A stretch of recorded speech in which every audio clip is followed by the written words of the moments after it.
नवादा से सांसद, मौजूदा सांसद सिटिंग एमपी कौन है? चंदन सिंह। और उनका टिकट काटने की चर्चा अमित शाह करके गए हैं, करके नहीं कंफर्म करके गए हैं।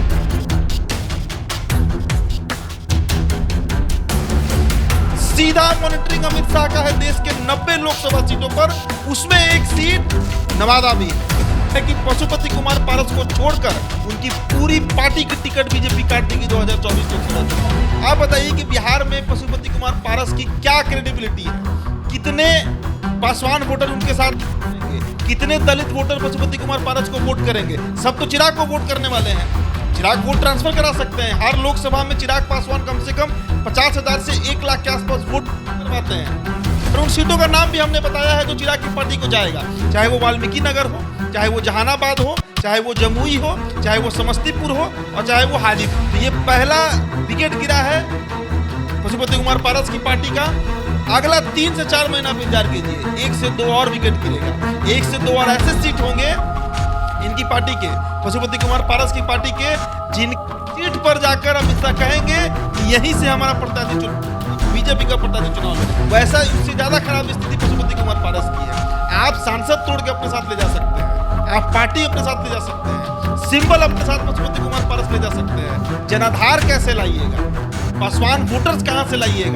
अमित शाह के बिहार के मिशन 2024 और 25 की तैयारी में तबातोड़ जनसभा कर रहे हैं। और देखिए बिहार में जिस तरीके से उनकी जनसभाएं हो रही हैं, तैयारी जो है पूरे मिशन मोड पर है।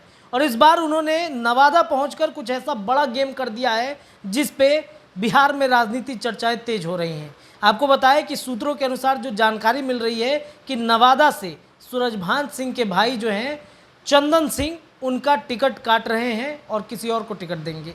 कितनी सच्चाई है? क्या वाकई में अमित शाह कुछ दूसरा गेम प्लान कर रहे हैं? बाहुबली से भी बड़े बाहुबली अमित शाह बन चुके हैं। इसी विषय पर चर्चा करेंगे। हमारे साथ उदीप्त आर्यन जी हैं।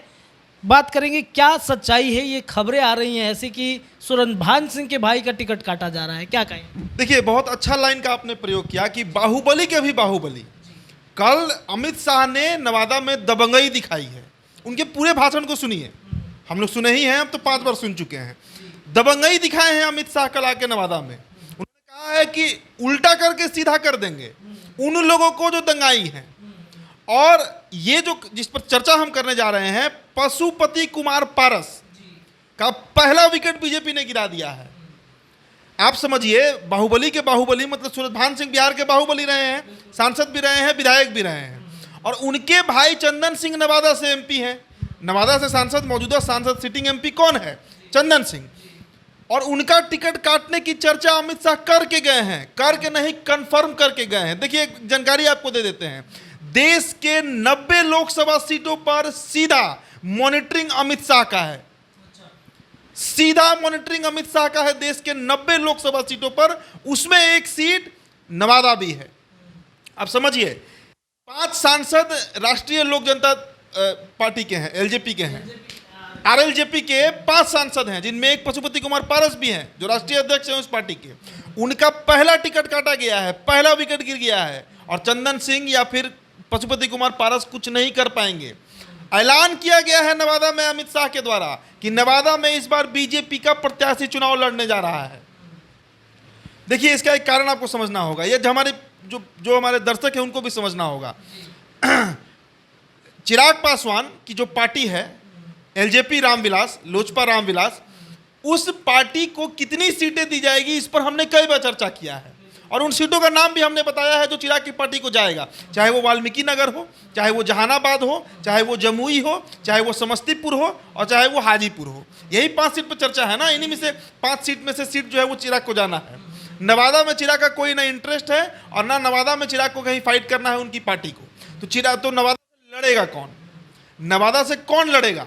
नवादा से 2024 लोकसभा चुनाव में कमल छाप यानी बीजेपी अपना प्रत्याशी उतारने जा रही है और चुनाव लड़वाने जा रही है। और सोचिए कितना तगड़ा झटका दिया गया है पशुपति कुमार पारस को।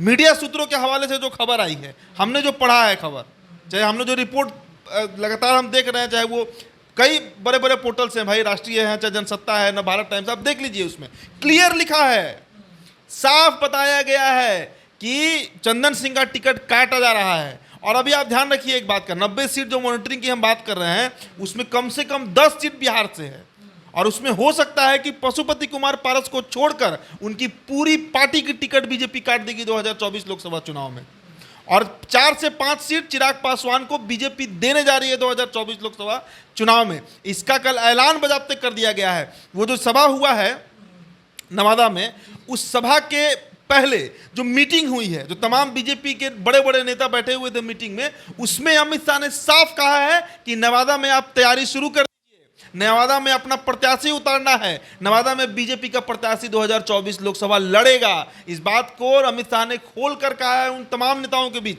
जो उस मीटिंग में वहां पर मौजूद थे। और ये बात सिर्फ नवादा की नहीं है, ये बात पशुपति कुमार पारस के सभी सांसदों के लिए लागू होता है। कारण समझना होगा। आप बताइए कि बिहार में पशुपति कुमार पारस की क्या क्रेडिबिलिटी है, कितने पासवान वोटर उनके साथ करेंगे, कितने दलित वोटर पशुपति कुमार पारस को वोट करेंगे, सब तो चिराग को वोट करने वाले हैं। तो आखिरकार बीजेपी वैसे नेता पर दाव क्यों लगाएगी बिहार में जिनके पास ना जनाधार है और ना वोट है? बीजेपी आखिरकार चिराग को क्यों नहीं 4-5 सीट दे देगी? चिराग वोट ट्रांसफर करा सकते हैं। हर लोकसभा में चिराग पासवान कम से कम 50,000 से 1 लाख के आसपास वोट करवाते हैं, तो उनको क्यों नहीं बीजेपी टिकट देगी? पशुपति कुमार पारस क्या ऐसी मजबूरी है? तो ये पहला विकेट गिरा है पशुपति कुमार पारस की पार्टी का। अगला 3 से 4 महीना आप इंतजार कीजिए, 1 से 2 और विकेट गिरेगा, 1 से 2 और ऐसे सीट होंगे इनकी पार्टी के, पशुपति कुमार पारस की पार्टी के, जिनकी सीट पर जाकर अमित शाह कहेंगे कि यहीं से हमारा प्रत्याशी चुनाव लड़ेगा, बीजेपी का प्रत्याशी चुनाव लड़ेगा। 5 सीट मैंने गिनवाया ना, वाल्मीकि नगर, जमुई, समस्तीपुर, हाजीपुर, जो एक अनुमान है, ये कोई फाइनल नहीं अनुमान, हम भी अनुमान ही लगा रहे हैं। ये ऐसी सीटें हैं जहां पर जहानाबाद, जहां से लोजपा रामविलास की पार्टी, चिराग पासवान की पार्टी के प्रत्याशी चुनाव लड़ सकते हैं। इसके अलावा उपेंद्र कुशवाहा को 1-2 सीट जा सकता है, अगर सहनी आएंगे तो उनको भी 1 सीट, वो मुजफ्फरपुर जो बार बार वो बोलते रहते हैं। इसके अलावा बीजेपी सभी सीटों पर बिहार में अकेले चुनाव लड़ेगी और ताल ठोक कर चुनाव लड़ेगी, आप मान लीजिए इस बात को। इसलिए ये एक बड़ा मैसेज दिया गया है अमित शाह के द्वारा सभी राजनीतिक पार्टियों को जो विरोध में है, महागठबंधन की हम बात कर। और पशुपति कुमार पारस का टिकट तो रिटेन होना चाहिए, करेगी भी बीजेपी, चूंकि उनको अचानक से बेदाखिल कर देना, सीधे मंत्री पद भी हटा देना, टिकट भी काटना गलत मैसेज जाएगा। इसलिए बीजेपी उनको तो जरूर मैदान में उतारेगी, लेकिन उनकी पार्टी के सांसद लोग अलर्ट हो जाएं, चंदन सिंह अलर्ट हो जाएं। सूरजभान सिंह के भाई हैं, सूरजभान सिंह बहुत बड़े बाहुबली रहे हैं बिहार के, दबंगई से राजनीति किए हैं और हमेशा चर्चा में, सुर्खियों में और विवाद में रहे हैं। बावजूद इसके चंदन सिंह के ऊपर अब तलवार लटक गया है। चंदन सिंह भले ही पशुपति कुमार पारस से कितना भी पैरवी लगा ले, लेकिन नवादा में अमित शाह ने ठान लिया है कि बीजेपी ही लड़ेगा और नवादा में 2024 में कमल ही खिलेगा। क्यों, ऐसा क्या कारण होगा कि अमित शाह ताल ठोक के आ रहे हैं? देखिए, सीधा सा एकदम सीधा गणित है। राजनीति में जो वोट दिलवाता है वही गठबंधन में आता है। ये बीजेपी का पहला प्रिंसिपल है, इसके अलावा कुछ नहीं। अगर आज नीतीश कुमार के पास बिहार का 30-35% वोट चला जाए तो बीजेपी साष्टांग हो जाएगा नीतीश कुमार के सामने, लेकिन उसको पता है कि इनका अब कोयरिक वोट भी छिटक गया, इनका अति पिछड़ा वोट भी छिटक गया, इसलिए नीतीश कुमार को बीजेपी इररिलेवेंट मान रही है। वैसा उससे ज़्यादा खराब स्थिति पशुपति कुमार पारस की है। आप सांसद तोड़ के अपने साथ ले जा सकते हैं, आप पार्टी अपने साथ ले जा सकते हैं, सिंबल अपने साथ पशुपति कुमार पारस ले जा सकते हैं, जनाधार कैसे लाइएगा, पासवान वोटर्स कहाँ से लाइएगा, दुसाध क्यों आपको वोट करेगा? वो जाति जो शुरू से रामविलास पासवान के लेगेसी पर वोट करते आया, उनकी विरासत पर वोट करते आया, और आज रामविलास पासवान की विरासत का उत्तराधिकारी कौन है? भाई कभी भी उत्तराधिकारी नहीं होता है, उत्तराधिकारी हमेशा बेटा होता है, और बेटा चिराग पासवान है। भाई हमेशा हिस्सेदार होता है, गोतिया होता है, उत्तराधिकारी नहीं होता है। उत्तराधिकारी चिराग पासवान है, इस बात को बखूबी अमित शाह भांपते हैं। और आपका इस जो सवाल का सबसे अनुकूल उत्तर आप समझ लीजिए, चिराग पासवान ने आज तक ऑन रिकॉर्ड ना तो बिहार में कोई विवादित बयान दिया है, ना धर्म जाति पर बयान दिया है, और ना ही तो मोदी के खिलाफ ही बयान दिया है, और ना ही तो बीजेपी के खिलाफ बयान दिया है। बीजेपी क्यों उनको टिकट नहीं दी?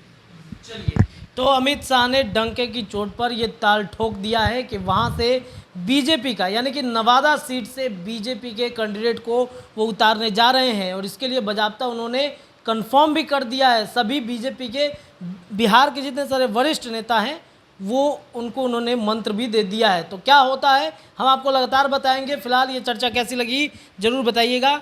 बहुत बहुत धन्यवाद।